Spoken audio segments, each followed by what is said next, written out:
सबसे मुश्किल समय में काम कैसे करें और चुनौतियों से लड़े कैसे, उनसे उभरे कैसे, तब काम करना सबसे इंपॉर्टेंट होता है मेरे हिसाब से। देखो भाई, बड़ा वैल्यूएबल क्वेश्चन पूछा आपने, लिटरली बहुत वैल्यूएबल क्वेश्चन पूछा। एक्चुअली जब सच्चाई आती है ना, मतलब जब एक्चुअल में वो चीज़ें आती हैं तो वास्तव में बड़ा चैलेंजिंग होता है। पर यहाँ फिर वही सारा खेल माइंडसेट का आपका। मेरा एक सवाल है, हमेशा लोगों से मैं पूछता भी हूँ, अरे बोले सर बहुत टाइम ख़राब चल रहा है, दिमाग ख़राब हो रखा है। मैं उनसे एक सवाल पूछता हूँ, मैंने कहा जब वक्त सही था तब इस दिमाग का काम क्या था, सही बताओ। एक कहावत सुनिए, खुदा मेहरबान तो गधा पहलवान। जब आपका वक्त सही चल रहा है तब आपको बहुत ज़्यादा दिमाग की ज़रूरत ही नहीं पड़ती।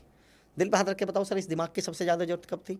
जब वक्त खराब आए था। और इंसान 99% केस में टाइम खराब आते ही सबसे पहला ताला दिमाग पे ही लगा दिया। मैंने कहा इसकी अभी तो जरूरत थी। राइट। और तुमने सबसे, ये तो फायर एक्सटिंग्विशर आप खरीद कर लाए, आपने 20 साल तक घर में रखा और जैसे ही आग लगी उठा के बाहर फेंक दिया। तो दिमाग की तो जरूरत ही मुश्किल वक्त में पड़ती है। रही बात चुनौतियाँ आ रही हैं, दिक्कत आ रही हैं, तो मेरे से तो कोई जब पूछता है, दीपक भाई जब कोई बोलता है सर ज़िंदगी में बड़ी मुश्किलें, बड़ी रुकावटें आ रही हैं, तो मैं कहता हूँ बधाई हो। वो कहते हैं सर बधाई हो मतलब? मैंने यार कभी हाईवे पे जाते हुए या सड़क पे जाते हुए देखा होगा कि ट्रैफिक स्लो चल रहा है, गाड़ी आपकी धीरे धीरे चल रही है, आराम से चल रही है, और दिखता है कि यार क्यों स्लो चल रही है, आगे कंस्ट्रक्शन चल रहा है और उस पर एक बोर्ड लगा होता है, कृपया धीरे चलें, कार्य प्रगति पर है। मैंने कहा बधाई हो। अगर आपकी ज़िंदगी में कार्य धीरे धीरे चल रहा है, रुकावटें आ रही हैं, आप स्लो डाउन होते जा रहे हैं, बधाई हो, कार्य आपका प्रगति पर है। ये कार्य प्रगति पर होता है तभी तो स्लो डाउन होता है आदमी। रही बात रुकावटों की, समस्याओं की, हमने महाभारत, रामायण, तमाम ऐसे धार्मिक सीरियल्स देखे और तमाम कहानियाँ देखी होंगी, तो उसमें आपने किस्सा देखा होगा, एक घटना देखी होगी, ऋषि मुनि हवन कर रहे हैं, यज्ञ कर रहे हैं।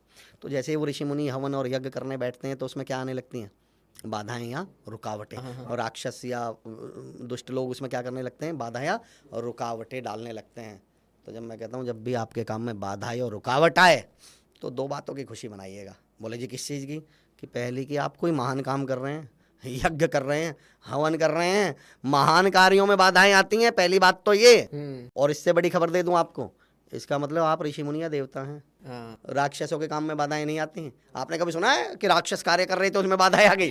बाधाएं हमेशा ही पुण्य लोगों के, पुण्य आत्माओं के काम में आती हैं। तो भाई अगर आपके रास्ते में बाधाएं और मुश्किलें, चुनौतियां आ रही हैं तो ईश्वर का आभार मानिएगा और कहिएगा इसका मतलब हम कोई महान काम या यज्ञ कर रहे हैं। और मुझसे रही बात, देखो सारा खेल एटीट्यूड का असर। एक साहब, एक दोस्त मुझसे बोले यार अमर भाई बहुत परेशानियों से गुजर रहा हूँ। मैंने कहा बधाई हो। बोले मतलब?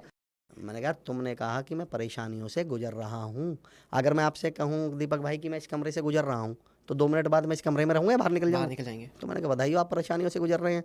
रोना तो उनका है जो परेशानियों में आलती पालती मार के बैठे हुए हैं, यूं टिक के बैठे हुए हैं। आप तो गुजर रहे हो तो निकल जाओगे। और रही बात मुश्किलों की और चुनौतियों की, मुझे दीपक भाई एक बात बताइए, और तमाम लोग आप भी कमेंट्स में बताइएगा, जब भी कोई पक्षी, कोई बाज जब आकाश में उड़ रहा होता है, आसमान में उड़ रहा होता है, तो उसे अपने रास्ते की सबसे बड़ी बाधा, सबसे बड़ी रुकावट क्या लगती है? कि यार ये मेरा रास्ता रोक रही है, ये नहीं होती तो मैं और तेज उड़ता। हवा। चलो एक काम करते हैं दीपक सर, एक काम करते हैं साथियों, उसकी जिंदगी में से, उस पक्षी, उस बाज के रास्ते में से हवा हटा देते हैं, रास्ते से हवा, अब तो तेज उड़ेगा ना? उड़ना तो छोड़ दीजिए, मर जाएगा। उस बेवकूफ़ को यही नहीं पता, जिसे वो अपने रास्ते की सबसे बड़ी बाधा समझ रहा है, सबसे बड़ी रुकावट समझ रहा है, उसके उड़ने की वजह ही वो है। हमारी समस्या ये है, ये जो चुनौतियां और परेशानियां हैं ना सर, यही तो हमारे आगे बढ़ने की और जिंदा रहने की वजह हैं। चलिए 2 लोग हॉस्पिटल में एडमिट है और मैं दोनों के हार्ट बीट आपको मॉनिटर में दिखाता हूँ। ऊपर वाले की जो हार्ट बीट है वो बिल्कुल स्ट्रेट चल रही है, 2 लोग हॉस्पिटल में एडमिट है, दोनों का मॉनिटर दिखाता हूँ। ऊपर वाले की हार्ट बीट बिल्कुल सीधी चल रही है और नीचे वाले की हार्ट बीट ऐसे ऊपर ऊपर नीचे करके चल रही है, ऊबड़ खाबड़ चल रही है। आप बताइए दोनों का मतलब क्या है? एक मर गया, एक जिंदा है। ऊपर वाला ऊपर वाले के पास चला गया, नीचे वाला जिंदा है। पर इसकी तो जिंदगी में उतार चढ़ाव चल रहे हैं, इसकी तो हार्ट बीट ऊपर नीचे चल रही है, ये उतार चढ़ाव ही तो इसको जिंदा रखे हुए हैं। और हम मंदिर, मस्जिद, गुरुद्वारे में जाकर सबसे पहली प्रार्थना भगवान से, ईश्वर से क्या करते हैं? हे मेरे मालिक, हे मेरे प्रभु, मेरी जिंदगी में उतार चढ़ाव मत दे। शुक्र करो सुन नहीं रहा, बुला लेगा। ये सहारा, राहत इंदौरी साहब का शेर है, ये सहारा ना हो तो परेशान हो जाएं और मुश्किलें जान ही ले लें अगर आसान हो जाएं। सर ये चुनौतियां ही तो आगे बढ़ा रही हैं।